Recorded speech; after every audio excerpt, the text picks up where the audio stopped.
Hi friends, welcome to நம்ம channel. Sorry, video கொஞ்சம் late ஆகி போச்சு.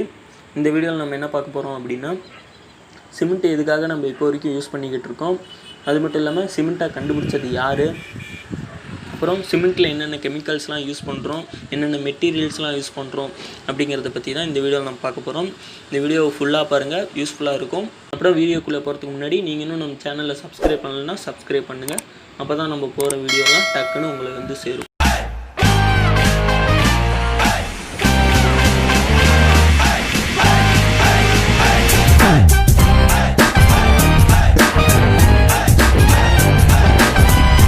ஃபஸ்ட்டு நம்ம சிமெண்ட் எதுக்காக யூஸ் பண்ணுறோம் அப்படின்னா, சிமெண்ட் வந்து ஒரு நல்ல பைண்டிங் மெட்டீரியல். இந்த சிமெண்ட் மட்டும்தான் இந்த சிமெண்ட் உருவாக்குறதுக்காக நம்ம கொடுக்குற கெமிக்கல்ஸோடையும் நல்லா பைண்ட் ஆகிக்கும். அப்புறம் நம்ம உருவாக்கி முடித்ததுக்கப்புறம் அது மேலே அப்ளை பண்ணுற மெட்டீரியல்ஸோடையும் அது நல்லா பைண்ட் ஆகிக்கும். அதனால தான் நம்ம சிமெண்ட்டு இப்போ வரைக்கும் யூஸ் பண்ணிக்கிட்டே இருக்கோம். ஓகே, அடுத்து நம்ம இந்த சிமெண்ட்டை யார் கண்டுபிடிச்சா அப்படின்னு பார்க்கலாம். 1756 ஜான்ஸ்மெaton அப்படிங்கிறவர் லைம்ஸ்டோனோட வாட்டரை ஆட் பண்ணும்போது அது ஒரு கடினமான தன்மையை பெறுது அப்படின்னு கண்டுபிடிச்சார். இதுவே நாளடைவில் 1824 ஜோசப் அஸ்பிடைன் அப்படிங்கிறவர் போர்ட்லாண்ட் அப்படிங்கிற இடத்துலேருந்து எடுக்கப்பட்ட பாறையோட தூள்களையும் தண்ணியையும் கிளேவையும் மிக்ஸ் பண்ணும்போது அவருக்கு போர்ட்லாண்ட் அப்படிங்கிற சிமெண்ட் கிடச்சிது. இந்த சிமெண்ட் தான் நம்ம இப்போ யூஸ் பண்ணிகிட்டு இருக்க போர்ட்லாண்ட் சிமெண்ட். இந்த சிமெண்ட்டுக்கு அவர் பேட்டன் ரைட்டு வாங்கி வச்சிருக்காரு.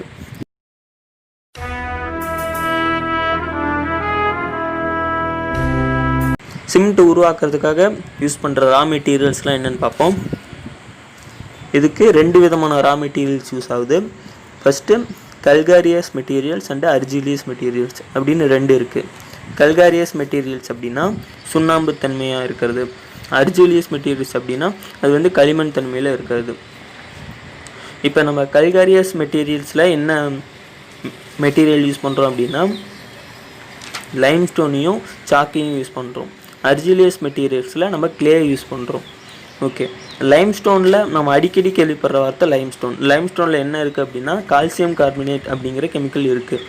ஓகே, கிளேயில் என்னென்ன இருக்குன்னா சிலிக்கா, அலுமினா, அப்புறம் அயன் ஆக்சைடு இதெல்லாம் இருக்குது.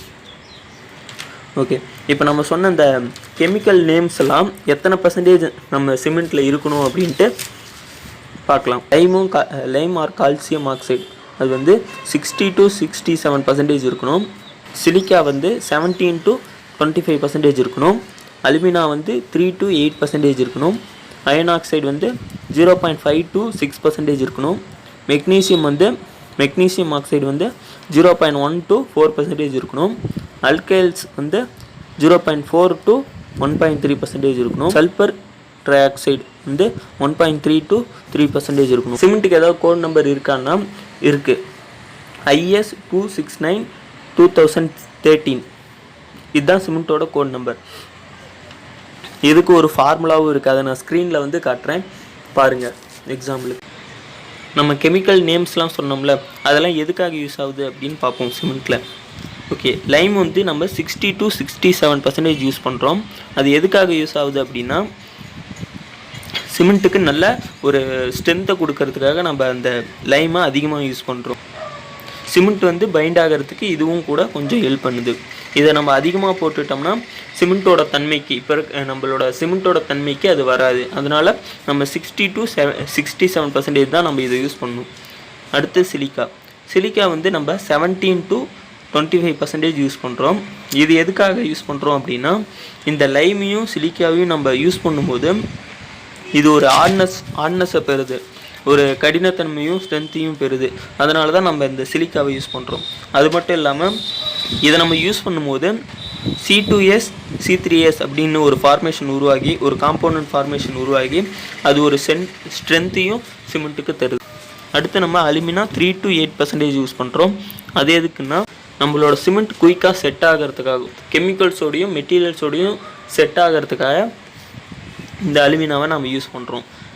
அலுமினாவை நம்ம அதிகமாக யூஸ் பண்ணிட்டோம் அப்படின்னா ரொம்பவே சீக்கிரமாக இது செட் ஆகிரும். கம்மியாக யூஸ் பண்ணிட்டோம்னா எந்த பிரச்சனையும் இல்லை.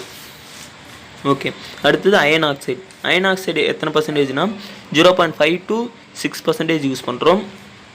இது எதுக்கு அப்படின்னா, அயன் ஆக்சைடு அதிகமாக எதுக்குன்னா கலருக்காக மட்டும்தான்.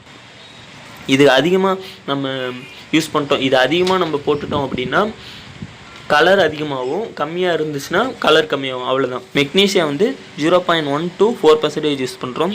இது எதுக்கு அப்படின்னா சிமெண்ட்டில் இருக்க ஒரு க்ரீனிஷான ஷேட் உருவாகிறதுக்கு, சிமெண்ட்டில் ஒரு க்ரீனிஷான ஷேட் உருவாகிறதுக்காக நம்ம இந்த மெக்னீஷியாவை யூஸ் பண்ணுறோம். இதை நம்ம அதிகமாக யூஸ் பண்ணிட்டோம் அப்படின்னா சிமெண்ட்டோட தன்மைக்கு அது வராது.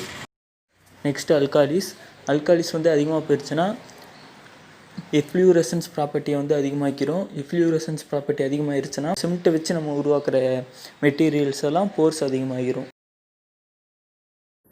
ஓகே ஃப்ரெண்ட்ஸ், இந்த வீடியோ உங்களுக்கு எல்லாத்துக்கும் ரொம்ப பிடிச்சிருக்குன்னு நம்புகிறோம். பிடிச்சிருந்தா லைக் பண்ணுங்கள், ஷேர் பண்ணுங்கள், கமெண்ட் பண்ணுங்கள். மறக்காமல் நம்ம சேனலுக்கு சப்ஸ்கிரைப் பண்ணுங்கள்.